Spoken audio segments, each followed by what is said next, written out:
بنیادی طور پر جو یزید کی تقرری ہے اور اس نے جب تخت و تاج حکومت سنبھالا اس کے بعد اس کا طریقہ کار غلط تھا.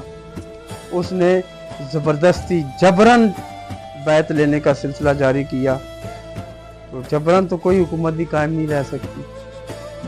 تو اس سے پہلے بھی حکومتیں رہی ہیں چاروں خلفاء کی، حضرت ابوبکر صدیق، حضرت فاروق اعظم، حضرت عثمان غنی، حضور مولا کائنات علی المرتضیٰ شیر خدا رضی اللہ تعالیٰ عنہ کی. تو وہاں میں یہ جبری بیعت کا کوئی تصور نہیں ملتا ہے.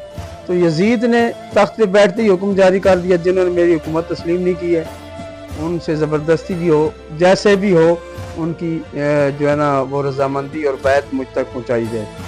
تو یہ کوئی طریقہ کار اس کا درست نہیں تھا. اب جب وہ بیعت لینے کے لیے اس حد تک گر گیا کہ وہ اہل بیت اطہار پر دباؤ ڈال رہا ہے تو سیدنا امام حسین رضی اللہ تعالیٰ تو وارث مولا علی تھے، شجاعت مولا علی کے وہ وارث تھے. رسول اللہ صلی اللہ علیہ وآلہ وسلم کی آغوش میں آپ نے تربیت پائی تھی. تو آپ اگر اس کی اس طرح جبری بیعت کر لیتے تو قیامت تک کے لیے ایک سوالیہ نشان ہو جاتا حق کے ماننے والوں کے لیے. تو امام حسین رضی اللہ تعالیٰ عنہ نے اس کے طریقہ کار کو بھی درست قرار نہیں دیا اور پھر اس کی شخصیت کے حوالے سے بھی کچھ سوال ابھرتے ہیں ذہن میں.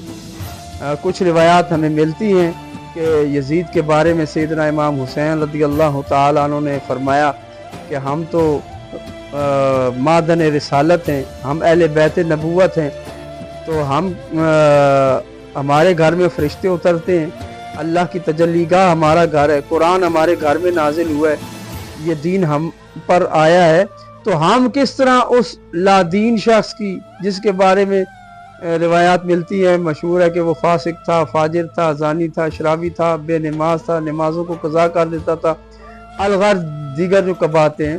تو امام حسین رضی اللہ تعالی عنہ نے اس وجہ سے انکار کیا کہ ایک تو وہ جبری ریاست قائم کرنا چاہ رہا تھا، دوسرا اس ریاست کی بنیاد کوئی شریعت مطہرہ پر قائم نہیں تھی.